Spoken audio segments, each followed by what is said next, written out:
ఎక్కడ ఇయ్యలే. నేనంటున్నా, ఇలా బీజేపీ వాళ్ళు కూడా అంటున్నారు మిత్రులు, సన్నబియ్యం మోడీ ఇస్తుండని. సన్నబియ్యం మోడీని దేశం మొత్తం ఇయ్యమనండి, ఆహ్వానిస్తాం. లేందుకు వాళ్ళ కూటమి ప్రభుత్వం ఆంధ్రప్రదేశ్లో ఉన్నది, పక్కనే రైస్ బౌల్ ఆఫ్ ఇండియా అంటే ఇంతకుముందు ఆంధ్రప్రదేశ్.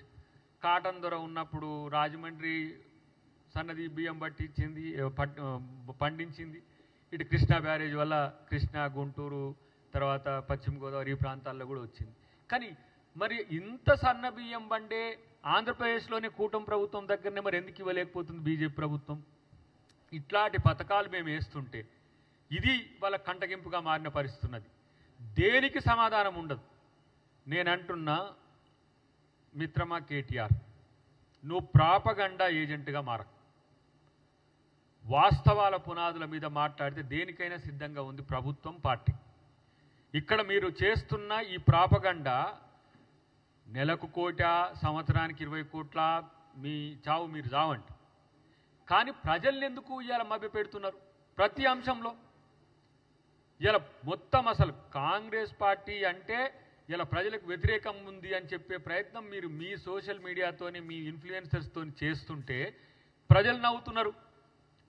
గ్రామాల్లో రచ్చబండ మీద జరిగే చర్చను కనుక మీరు చూస్తే మీ ప్రాపగండా టీం అంతా కూడా ఇలా ఏమవుతుందో ఒకసారి ఆలోచించుకోండి. నేను ఒక మాట చెప్తున్నా, ఈరోజు హెచ్యు విషయంలో మీరు పెట్టిన, మీ హ్యాండిల్స్లో పెట్టిన గ్రాఫిక్స్ లేదంటే ఏ అయితే కూడినా దాన్ని ఎందుకు డిలీట్ చేసిండ్రు?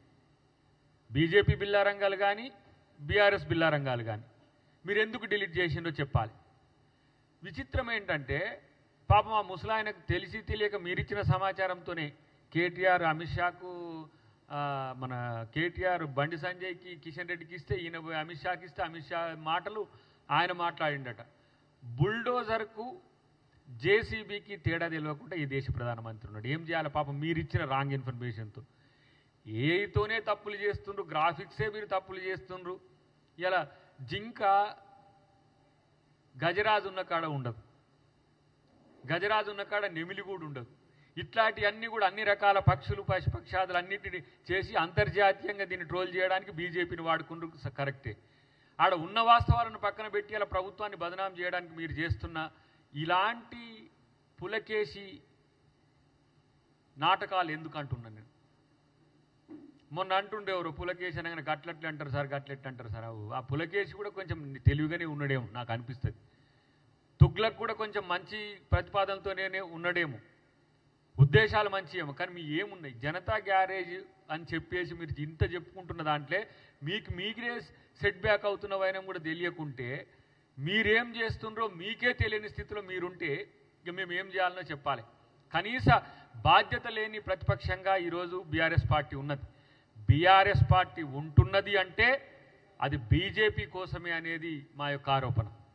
అది బీజేపీ కోసం మాత్రమే బతుకుతున్నది. ఎందుకు మీకు గాడిదగుడ్డు సీట్లు వచ్చినాయి? ఎంపీలో ఒక్క సీట్ ఎందుకు రాలే? ఎమ్మెల్సీలో ఎందుకు చేయలే? ఇప్పుడు నేనంటున్నా, ఇంత అంటున్నారు కదా వీళ్ళు, బీజేపీ వాళ్ళు అంటుండ్రు కదా, మరి బీఆర్ఎస్ని అందుకన్నారు. బీఆర్ఎస్ కూడా మొన్న ఇక్కడ లోకల్ బాడీ హైదరాబాద్ ఎలక్షన్స్లో చేయలేదు కదా ఎమ్మెల్సీకి. అంటే ఒకవైపు మోడీ గారి మీద రహస్య ప్రేమ, ఇంకొక వైపు చంద్రబాబు గారి మీద ఏమంటాము